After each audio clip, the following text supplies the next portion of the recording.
तो स्टूडेंट आज हम देखने जा रहे हैं कि एक एग्जांपल लेते हैं और उसे फोरियर साइन या फोरियर कॉस ट्रांसफॉर्म से कैसे हल करते हैं। अब हमें एग्जांपल अगर दी हुई हो कि एफ ऑफ एक्स जो है वो इक्वल है e power minus x into cos of x, तो ये आपसे कहा जाता है कि इस क्वेश्चन को फोरियर ट्रांसफॉर्म से सॉल्व करें। अब स्टूडेंट सबसे पहली बात कि आपको फोरियर का फार्मूला आना चाहिए, जो कि ये है, मैं यहाँ लिख देता हूँ एफ एस फोरियर ट्रांसफॉर्मेशन का formula of F of x की, जिसकी आप फोरियर ट्रांसफॉर्म निकालते हैं, ये इक्वल होता है under root two over pi zero to infinity e power, sorry ये मैंने वैल्यू रखनी है एफ ऑफ एक्स और साथ में लिखना है हमने sign of k x into d x. ये हमारे पास जस्ट फार्मूला है फोरियर ट्रांसफॉर्म साइन का, फोरियर साइन का। अब इस सवाल में अगर हमें कहा जाए, जैसे एफ ऑफ एक्स दे के हमें कहा जाए कि फोरियर साइन निकालें, तो हम जस्ट ये करेंगे कि जहाँ एफ ऑफ एक्स है वहाँ पे वैल्यू पुट कर देंगे। तो अभी हम इसकी जगह वैल्यू पुट करते हैं, तो ये बन जाएगा f of x equal to under root two over pi zero to infinity, f of x की जगह लिख दें ई की power minus x cos of x into साथ में है जी sine of k x into d x. अब स्टूडेंट हमें कितना अच्छा है हमारा मैथमेटिक्स कि हम इसको थोड़ा सिंप्लीफाई कर सकें ताकि इंटीग्रेशन करनी आसान हो। तो ये जो है हम इसे सिंप्लीफाई करें तो ये हमारे पास आएगा under root two over pi zero to infinity e power minus x, और ये जो टर्म है इसकी जगह मैं नीचे एक टू रख लेता हूँ और यहाँ पे two cos of x into sine of k x into d x, ये मैंने लिख लिया है। अच्छा, ये जब मैंने लिखा है ना two cos of x sine k x d x, ये जो टर्म है मेरे पास टोटल, इस टर्म में ये जो है ना ये फार्मूला है, ये साइन फार्मूला है जिसमें टू काज एक्स और साइन अगर ये दिया हो तो आप इसे, तो अब देखें ये वाला टू जो है ये कैंसिल होके ये ऐसे आ जाएगा one over two pi under root बन जाएगा, one over two pi under root. अच्छा, ये कैसे बना है आप जानते हैं कि ये टू इस टू को कैंसिल करेगा, एक टू बचेगा अंडर रूट में। यानी मैं इसके एग्जांपल दूं तो under root two divided by अगर टू लिखा हो तो उसको लिखा जा सकता है equal to under root two over under root two into under root two, जिनमें से एक कैंसिल और एक बच जाता है, तो इसलिए ये ऐसे लिखा है। अब हमारे पास ये वैल्यू तो आ गई। अब हमारा अगला मसला है जी, ये तो बाहर निकाल लिया, इंटीग्रेशन में आ जाएगा zero to infinity e power minus x, और ये जो है इसको लिखा जा सकता है with formula e power x, और एक बार इसे लिखेंगे sine of k plus one into x d x, और दूसरी दफ़ा लिख लेंगे इसे प्लस के साथ लिखना है, और फिर होगा sign of k minus one into d x, और ये हमारे पास ओवरऑल, बल्कि ये जो डी एक्स है इसे ब्रैकेट के, ये जो ब्रैकेट है इसके बाहर लिख लेते हैं। तो ये हमारे पास क्या बना, हमने इसके ऊपर फार्मूला लगाया और फार्मूले में यहाँ पे कास का कोफिशिएंट वन है और इसका के है तो के प्लस वन, और यहाँ पे आ गया के माइनस वन। ये आपने फार्मूला एफएससी में पढ़ा है कि इस तरह दिया हो तो यानी sign to cause alpha sine beta हो तो उसे लिखा जाता है sine alpha plus beta into this, और साइन अल्फ़ा माइनस बीटा जो है ये फार्मूला हमने यूज़ किया है। अब स्टूडेंट ये जो फार्मूला है इसमें आप ई की पावर माइनस एक्स को इसके साथ भी लिख सकते हैं और इसके साथ भी सेपरेटली लिख सकते हैं। तो ये बनता है one over under root two pi zero to infinity और e power minus x into sine of k plus one into x d x, और दूसरा पार्ट बनेगा बिल्कुल ऐसा ही one over under root two pi और zero to infinity e power minus x, और साथ में आ जाएगा sine of k minus one into d x. तो ये बना। तो स्टूडेंट अभी यहाँ पे दो पार्ट बने, एक ये है और एक ये है। जो फर्स्ट वाला पार्ट है ना इसको आप अगर I1 कह दें और सेकंड वाले को I2 कह दें, तो आप इस पहले वाले की अगर इंटीग्रेशन करते हैं तो दूसरे वाले की सेम वैसे की वैसी होगी। लेकिन अब इशू ये है कि आपको पहली बात तो ये मैं बता दूं कि आप एक जनरल क्वेश्चन कर रहे हैं। जनरल क्वेश्चन मीन कि ये बहुत सारे क्वेश्चनों पे इसे यूज़ किया जा सकता है। अब हमारे पास ये जो I1 वाली टर्म है स्टूडेंट, इस टर्म को आप बस फ़र्क सिर्फ के प्लस वन के माइनस वन का है। अब मैं आपको एक फार्मूला लिखवाने लगा हूँ जिस फार्मूले से आप शॉर्टली इस तरह के सवाल को हल कर लेते हैं, और ख़ास करके फोरियर साइन और फोरियर काज ट्रांसफॉर्मेशन जो होती है वो आसानी से यूज़ की जा सकती है, उनके अंदर इस फार्मूले का बहुत ज़्यादा यूज़ है।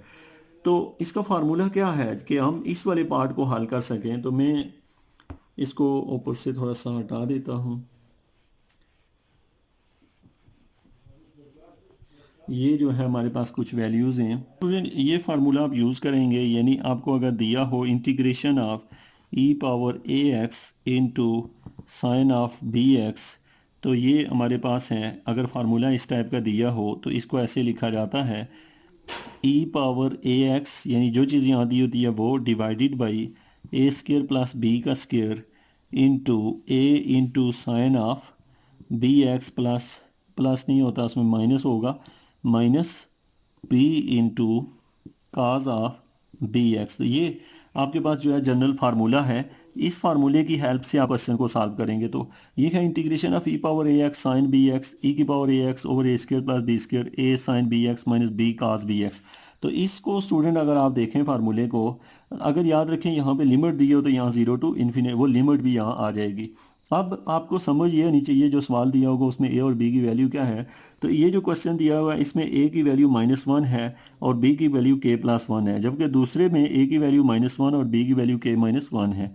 अब हम इसके ऊपर जो ये फार्मूला अप्लाई करेंगे तो ये सवाल ऐसे बन जाएगा, चूँकि अब आप हल करना चाहते हैं 0 टू इन्फिनिटी, और साथ में क्वेश्चन दिया हुआ है e power -x into sine of k+1 into d x. तो स्टूडेंट आपके पास जो है इस फार्मूले का यूज़ करें तो e की पावर यहाँ पे अगर ए एक्स है तो इसका मतलब है यहाँ आएगा -x, ए का स्क्वायर ए की जगह यहाँ -1 है उसका स्क्वायर प्लस बी का स्क्वायर मीन k+1 का स्क्वायर। आपको समझो ए क्या है, ए जो x का कोफिशिएंट है वो a है और जो साइन के साथ लिखा है वो b है, तो b की जगह k+1 है, ये हमने लिख दिया। और यहाँ पे a की जगह हमने लिखना है माइनस, और साइन ऑफ b की जगह लिखेंगे k+1 और साथ में सेंटर में माइनस, और b की जगह लिख लेंगे हम k+1 और साथ में क्या आ जाएगा काज ऑफ, अभी यहाँ पे क्या है bx, तो आप उसकी जगह लिखेंगे b की जगह k+1 इंटू एक्स,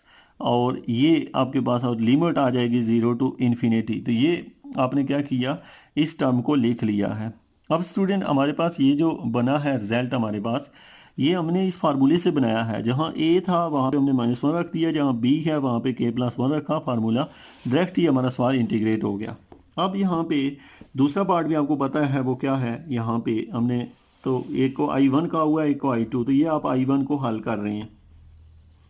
अब स्टूडेंट आपने यहाँ पे इसको देखें तो हमारे पास है अपर लिमिट है इन्फिनिटी, अपर लिमिट क्या है इन्फिनिटी, और लोअर लिमिट है 0। अब देखें इन्फिनिटी अगर आप यहाँ सब्स्टिट्यूट करें e की पावर -x की जगह, याद रखें कि इन्फिनिटी जो है x की जगह सब्स्टिट्यूट करनी है, यहाँ पे भी x है, यहाँ पे भी और यहाँ पे भी। तो ये वाला जो स्टेप है मैं इसे थोड़ा सा नीट लिख लूँ ताकि आपको इसकी सही से समझ आए।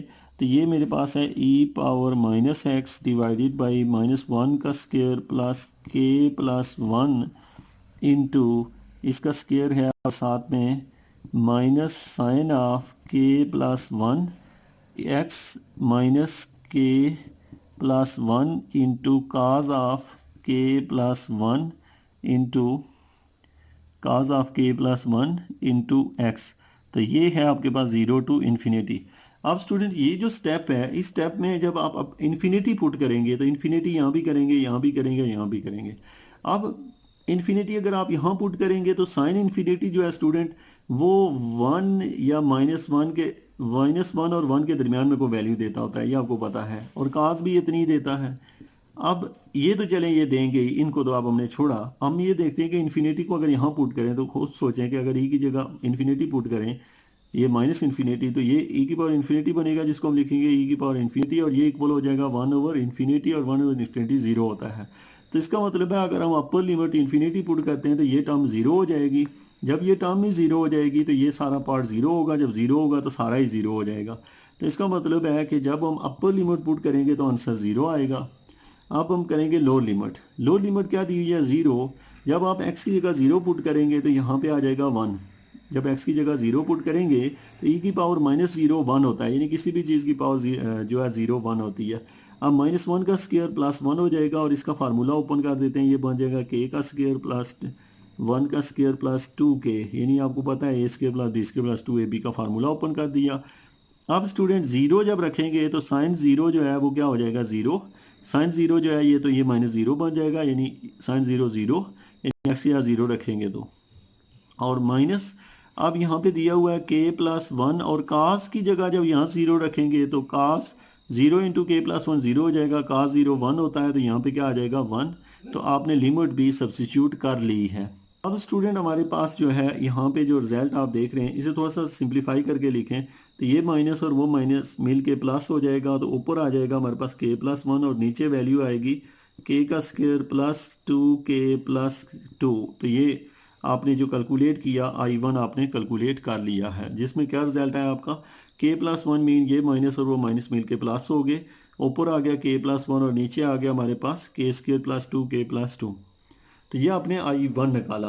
अच्छा स्टूडेंट याद रखें कि ये एक जो बहुत ही मोस्ट जनरल क्वेश्चन है, जनरल मीन कि ये क्वेश्चन एक एक्सरसाइज और साइन और कोसाइन फार्मूले के एक बेसिक है, चूँकि अगर आपको एग्जाम में दिया हुआ f(x) की जगह यहाँ पे e है, e⁴ sin x दिया हुआ है, तो वहाँ पे अगर e⁴ की जगह खाली cos ही दिया होता है cos bx, तो फिर भी आप ज़्यादा आसानी से हल कर सकते हैं। तो इस तरह से ये है कि ये जनरल फार्मूला हमने वो किया। अब हमारा सवाल है कि I2 के आंसर क्या आएगा, तो आपको पता है I2 में सिर्फ डिफरेंस क्या होगा, टू द पॉइंट यही सवाल चलेगा, यहाँ से आप डायरेक्ट उठा सकते हैं, लेकिन फ़र्क पड़ेगा जहाँ k+1 है वहाँ लिखेंगे आप k-1 और यहाँ पे भी आएगा k-1, तो बस सवाल में यहाँ फ़र्क पड़ेगा, यहाँ k-1 आ जाएगा और यहाँ पे जो है ना टू जहाँ ये फार्मूला खुलेगा क्योंकि k-1 तो a का स्क्वायर + b का स्क्वायर -2ab आएगा। तो ये नहीं आपका जो I2 निकलेगा उसको आप अगर सोचें तो आपका I2 इसी शक्ल का होगा k-1, k की जगह क्या आएगा k-1 और नीचे आ जाएगा k का स्क्वायर -2k+2। तो ये आपका जो का डिफरेंस जो है, यानी आपने I1 भी कैलकुलेट कर लिया और I2 भी। अब स्टूडेंट चूंकि आपने टोटल निकालना है तो इन दोनों को आपस में क्या करेंगे, हम लोग ऐड कर लेंगे जब, तो हमारे पास जो है यानी फार्मूले में जर्नल में इसको रखेंगे ताकि हमारा ओवरऑल रिजल्ट आ जाए। और इसके ब्रैकेट के बाहर भी एक वैल्यू थी जो कि आप पीछे करके वीडियो को देखें तो आपको नज़र आएगी यहाँ पे। इसका मतलब है कि आपका ओवरऑल फाइनल रिजल्ट क्या निकलेगा वो देख लेते हैं। तो हमारे पास जो फाइनल रिजल्ट है वो आएगा, यानी हम निकाल रहे हैं f(s) यानी sign transform of e⁻x cos of x, और ये हमारे पास निकला है 1/√2π जो कि ब्रैकेट के बाहर लिखा हुआ था k+1 divided by k² +2k+2, और दूसरा है 1/√2π इंटू k-1/k² -2k+2। तो ये आपने इसे कैलकुलेट किया। अब इसे थोड़ा सा सिंप्लीफाई कर लेते हैं कॉमन वगैरह लेके, तो मैं इसका डायरेक्ट ही इसका आंसर लिखने लगा हूँ, आप इसे सिंप्लीफाई करें तो ये बनेगा 2/√π आफ्टर सिंप्लीफिकेशन। तो यहाँ पे आ जाएगा हमारे पास k की पावर 3 रह जाएगा और डिवाइडेड बाई k पावर 4+4। तो ये आपने क्या किया, इसका एलसीएम वगैरह लेके इसको मल्टीप्लाई करना है। पहले 1/2 कॉमन ले लें, ब्रैकेट के अंदर ये दोनों आएंगे, जब ये आएंगे तो इस टर्म को इससे और इस टर्म को इससे मल्टीप्लाई करके सिंप्लीफाई करें, ये रिजल्ट आएगा।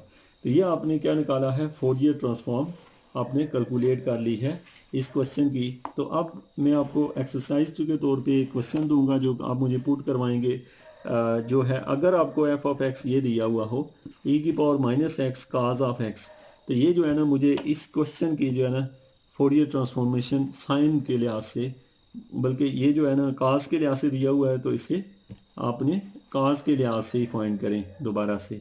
तो ये आपका क्वेश्चन है, इसको देख के इसके ऊपर फोरियर ट्रांसफॉर्मेशन अभी हमने विद रिस्पेक्ट टू जो है वो साइन अप्लाई किया है, अब आप इसे with respect to cos solve करें और ये मुझे आपने नेक्स्ट वीक में जमा करवानी है। Thank you very much.